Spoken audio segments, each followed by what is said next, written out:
Okay, my husband Roger and I have lived up in the mountains for about 10 years. During that time, surprisingly, there's never been a night that we had to spend apart. Just a few weeks ago, his doctor recommended he get a sleep apnea test.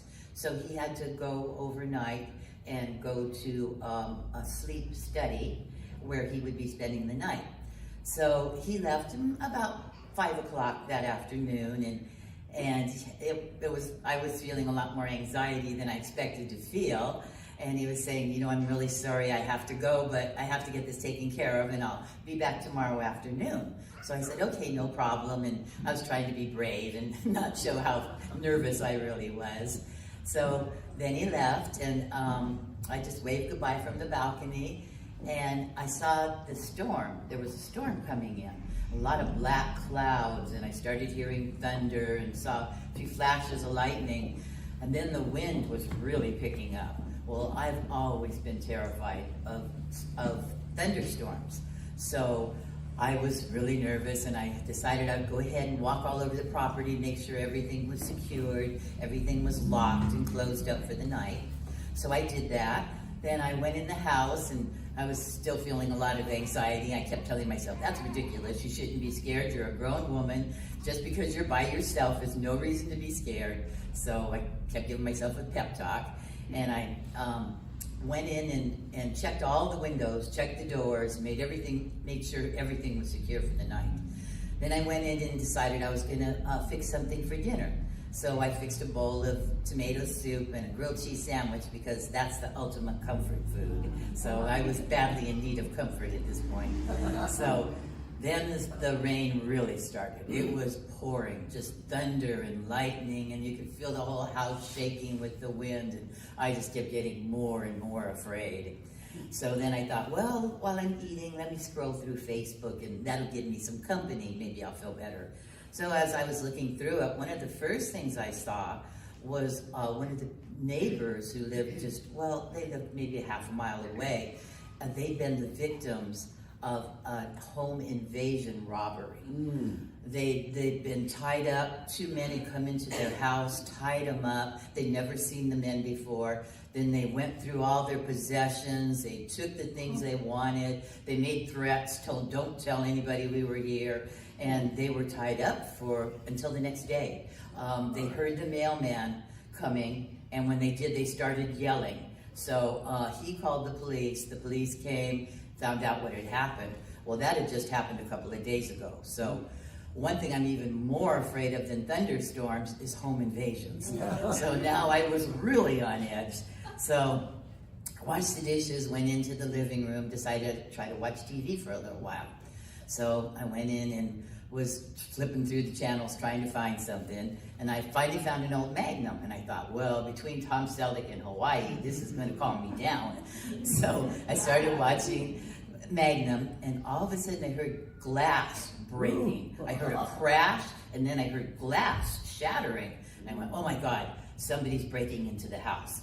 So I went over to the cabinet where we keep the gun. I got the gun out. I was shaking all over. I got the gun, and I walked into the kitchen. Now, I'm a good shot when I'm shooting at cans. I've never shot at anything alive or moving, so I didn't have quite as much confidence as I'd like to have.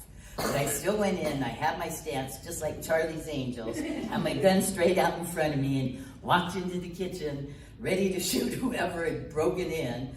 But luckily, there was nobody there. Everything looked calm. Everything was okay. I checked the windows. I checked the doors. Everything was still locked up. And I peeked out the window, and I saw that one of the tables we had outside had a glass top had fallen over, and that was what had made the glass breaking noise.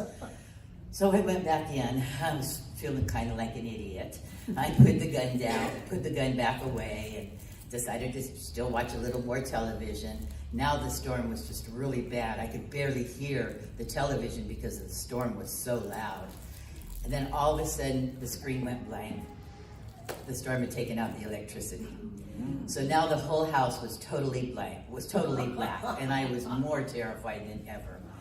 So I decided I was just gonna I have a little battery-powered light, and I thought, I'm just gonna take this, I'm gonna go up to bed, and I'm gonna read a book, and I'm just gonna stay up there, lock the bedroom door, and everything will be fine.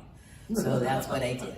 I went up, I had my little battery light, I was trying to read, I kept hearing noises outside, sound like things falling over, and so I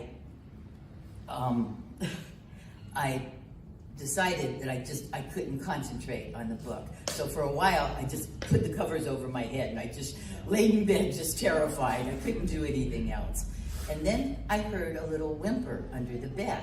Well, for almost 10 years, our little dog had slept under our bed. She wouldn't come onto the bed, but she'd sleep under the bed. And when I would get scared or nervous, I'd put my hand under the bed, and she'd come up and she'd lick it. And it always made me feel better. So that's what I did. I reached under the bed, and I put my hand out, and I felt her little warm tongue on my hand, and I smiled and started to relax. And then I let out a blood-curdling shriek when I remembered our dog had died 2 weeks earlier and was buried in the backyard. So I let out a shriek. I jumped and pulled my hand back away from under the bed, sat bolt upright in bed, trembling all over. And something came shooting out from under the bed. It was something white. It was like a light, almost like, I guess what they call an orb. It was a white light, and it glided to the middle of the bedroom floor, and then it started vibrating and shaking and changing. And right before my eyes, it turned into my little dog, Fiona, who had been dead for 2 weeks. So she looked like she pretty much looked in regular life. She was still fluffy and white and adorable. But now she was kind of luminous. She was shimmering and shining, kind of glowing. She was beautiful. I slipped out of bed, went onto my knees on the floor. I was overcome with mixed emotions. Terror, disbelief, awe. I was just sobbing. Tears were running down my face.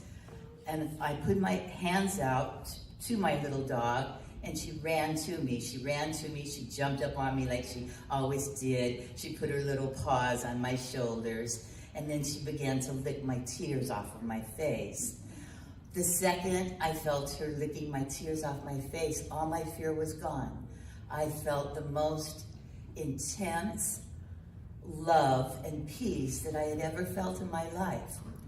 So I reached over, and I reached for her. I was going to kiss her on her sweet little face. And when I pulled her towards me, the second my lips touched her soft fur, there was a flash of light, and she just vanished. Now, I've never seen her since then again, but sometimes out of the corner of my eye, I'll catch a glimpse of something white and fluffy.